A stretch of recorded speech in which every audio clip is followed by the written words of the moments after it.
Assalamualaikum warahmatullahi wabarakatuh. Kembali lagi di channel YouTube saya, Ayu Ratnasari.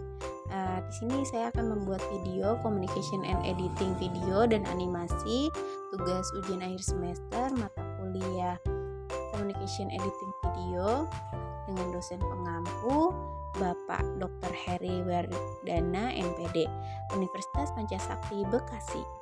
Perkenalkan, nama saya Ayu Ratnasari dengan nomor induk mahasiswa 186215144. Di sini saya akan membacakan tentang pengertian, tujuan, dan yang harus diperhatikan dalam komunikasi yang efektif.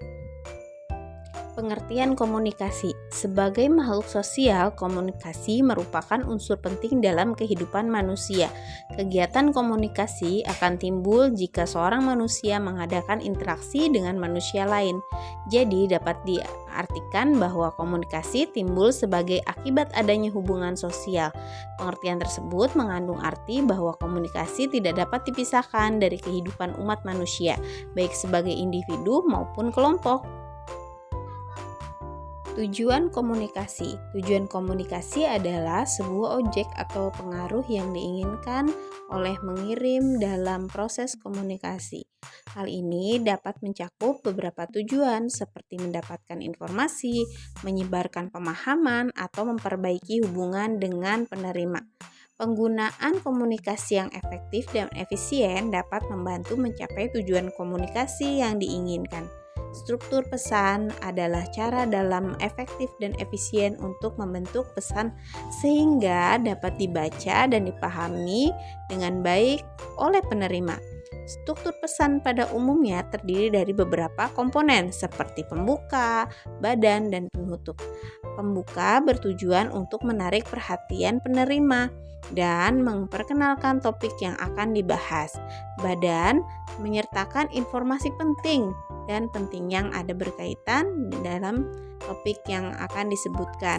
Dalam pembuka, penutup bertujuan untuk memberikan penutupan yang sesuai dengan kelancaran pada pesan.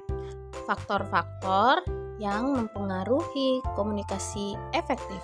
Komunikasi efektif merupakan proses yang penting dalam kehidupan manusia, terutama dalam hubungan sosial, kerja, dan keterampilan. Berbagai faktor berkaitan dengan individu, grup, dan situasi dapat mempengaruhi komunikasi efektif.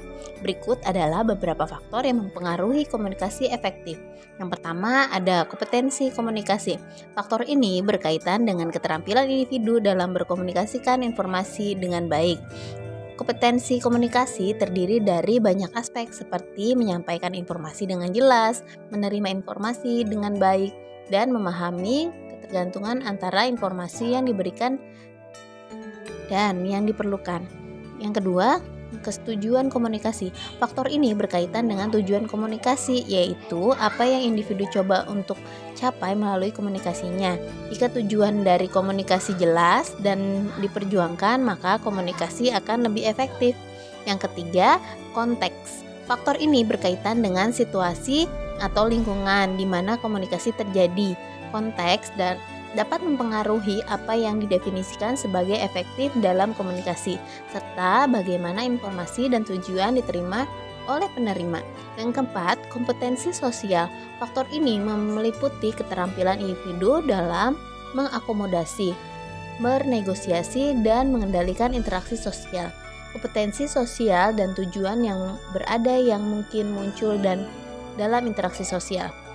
Yang kelima, kompetensi kognitif.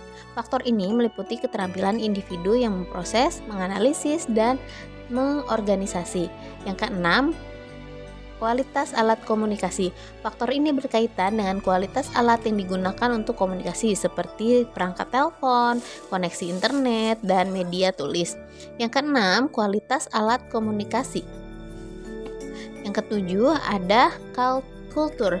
Faktor ini berkaitan dengan norma, kebiasaan, dan tata cara yang diterima oleh kelompok masyarakat atau komunitas tertentu.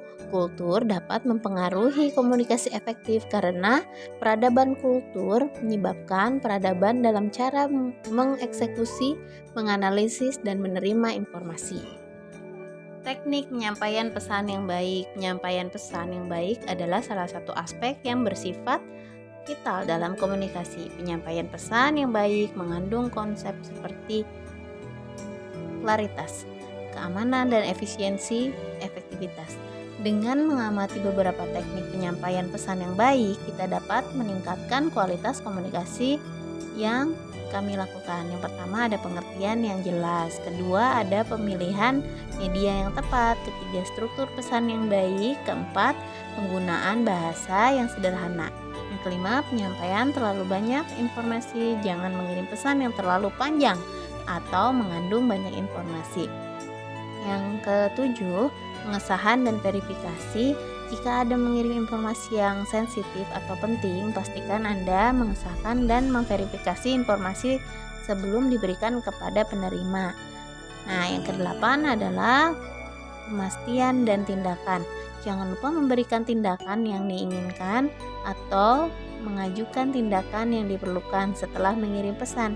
Ini akan memastikan bahwa penerima menyampaikan informasi yang diberikan secara efektif. Dengan mengamati beberapa teknik penyampaian pesan yang baik yang telah disajikan di atas, kita dapat memperoleh komunikasi yang efektif, efisien, dan maksimal. Demikian informasi yang bisa saya berikan.